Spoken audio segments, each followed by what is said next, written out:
Hi dreamers, Sarissa here with Industrious Interiors. Today I'm going to talk to you a little bit about designing my own home. So recently, as I talked about in some of my previous videos, I moved into this beautiful apartment. And man, it was really beautiful before I got here. It was gorgeous. And in fact, I was the very first person to move into this building, and to that is such a blessing because I don't like things like old bathtubs and things like that other people have bathed in. So I get to be the first person that uses the tub and uses all of those really personal things in a home, and that really excites me. That's also another reason why I really like remodeling, but that's for another video. Anyways, what I want to talk to you about today and in the next several videos is going to be about the process that I went through in designing my home that again was a beautiful shell, but now is a comfortable and a relaxing retreat, which enables me to be able to live, to work, and to play to my heart's content. So again, when I moved in, it was empty and beautiful. So right here, I'm going to show a couple of the pictures of what everything looked like before anything was even here. And one of the first things I needed to do was determine how I wanted to decorate. So I headed over to Pinterest to check out and see what my style was going to be.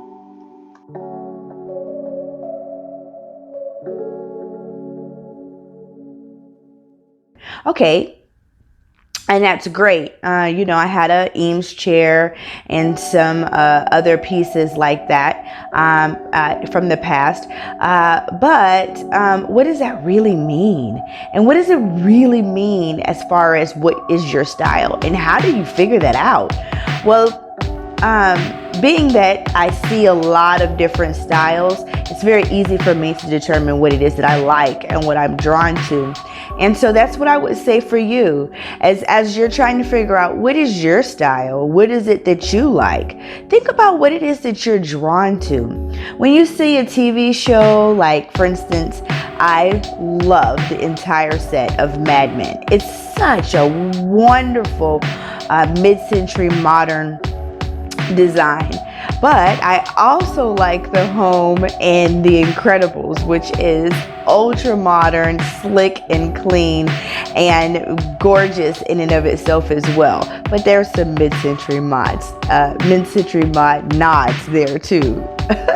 Anywho, but think about what it is that you're drawn to. What sets do you like in movies, on TV shows, things like that. And then take or screenshot, take pictures, find things of examples like that online and start to compile them. And I promise you, you're gonna see a continuing theme. And so that's really what a style is. It's just basically a theme of what kind of feeling that you want to have in your space and in your home. And so for me, I wanted a modern theme, a modern design and styling within my home, and so that's what I went for. But also what I wanted to do is I wanted something that was full on color. I have been in previous homes and residences where I shared with my now ex-husband, and he did not want color. He wanted it to be black and brown and gray and very neutral, and also no patterns, which was really difficult as a designer. But even in that situation, it is very important when you're designing for two people that you take into consideration the other person's desires and what it is that they're drawn to, and you find something that meets them in the middle, which is what I did in that particular situation. But now when I moved into this space, I could do whatever I wanted to do, and that's exactly what I did, whatever I wanted to do.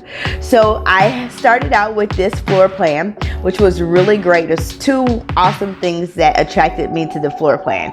Number one, it was the fact that the outdoor space is amazing. I love being outdoors. And one day I'm going to show you my patio, maybe when it's quiet, or maybe not. I live in a very busy part of downtown San Antonio.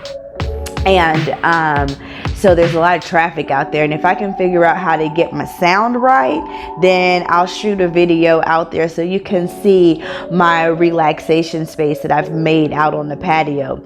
But then the other thing that I really liked about this floor plan was the large living room area, and I'm actually sitting in the living room area now filming, and it was it had a great bit of potential, and it was exciting to know what I could do and see what I could do within here and within this space. So also, I had to make sure that the pieces that I found went together with, or were going to be able to be incorporated with, some of the pieces in which I've inherited.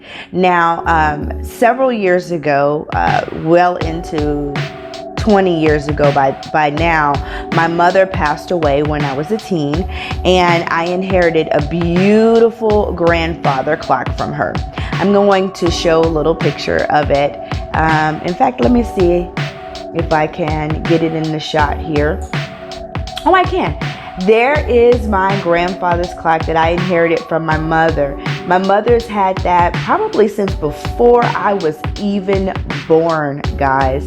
And I'm not going to tell you how old I am, but I promise you that that is an old grandfather's clock. I can remember it for as long as I can remember. I can remember. I can remember it for as long as I can remember. Anywho, but anyways, I've had it for such a long time, and when she passed away, it became my piece, and I absolutely adore it.